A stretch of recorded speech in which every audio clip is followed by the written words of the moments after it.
Okay, so guys, welcome to the channel. As you probably know, United States is fighting its worst enemy ever in the world, Syria, it seems. So you have like Canada on the north, Mexico in the south, but there's some kind of other border there going on with Syria, and that's why United States is now striking Syria, because it's a threat to its allies, I guess, you know.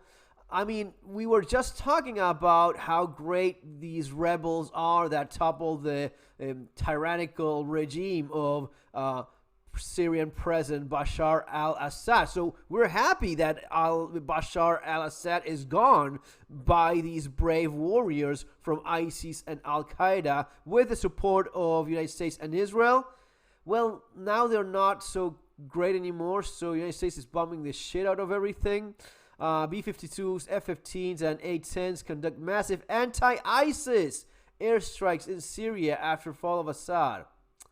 Yeah, the U.S. military conducts a punishing Syria. Punishing for... What are you punishing the Islamic State for? Isn't it that they are now the good guys? The Islamic extremist group? I mean, these are basically heroes now. Here is being interviewed by this CNN lady. Yeah, I have to be careful here with the copyright, but it's this guy. Wait a minute, I've seen his face before. Its leader, Abu Muhammad al-Jawlani, is an ex-ISIS member who formerly swore allegiance to Al-Qaeda. He broke from both groups, rejecting transnational jihadism, and committed himself to Syria. I mean, yeah, sure. Maybe having been ISIS and Al-Qaeda isn't the best resume. You know, it's not like, oh, he worked in McDonald's and then he worked in Burger King. So he's like in the business, you know. He's had experience in the sector. Now he's working for America and has Israel. Transitioned from chaos and randomness to a state of order, both in civil and institutional matters.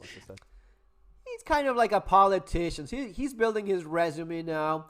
But anyway, we have the airstrikes going on, which is very important. The strikes came as the U.S. is trying to prevent ISIS from exploiting the chaotic situation in Syria after Assad fled the country and the rebels led by the group, the HTS, took over Damascus 13 years into the Syrian civil war.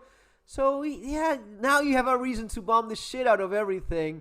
The fall of Assad regime, less than 2 weeks after the start of rebel offense, came as a shock to Americans and many Middle Eastern offense. It followed the battering the Lebanese military Hezbollah and Assad ally took at the hands of the Israeli military. So Israel and the United States help these brave warriors to get rid of Assad. And now that they got rid of Assad, the president of the country, now that the country has no president other than a bunch of beautiful, colorful people shooting into the air with AK-47s and driving around technicals. Technical is a pretty word for a Toyota Hilux with a machine gun welded on the back. So now that the country is run by these fine gentlemen, that is being sanitized by the CNN lady, now you have to bomb the shit out of everything because that's what needs to happen. Okay, yeah, I guess that makes no sense whatsoever other than just more conflict and war in regions that benefit those specific interests. Guys, it's going to be all for now. See you in the next video. Take care.